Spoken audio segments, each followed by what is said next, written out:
ভাই দেখছেন দূরপ্রবাসে কত কষ্ট করতে হয়। দেখেন নাই তো,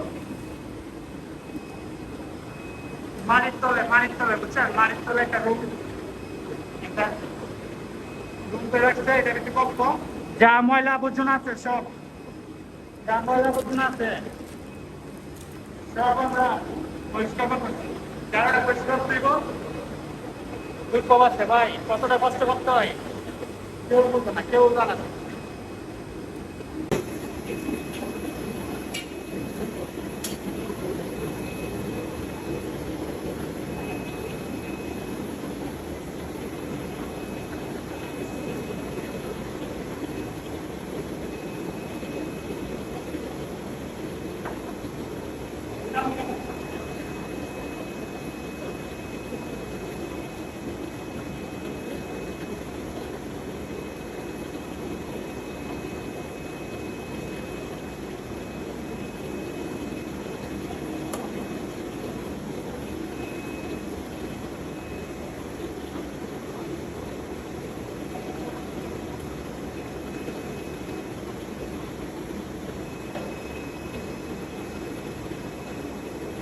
ওইটা কাটতে হবে, কাটতে হবে।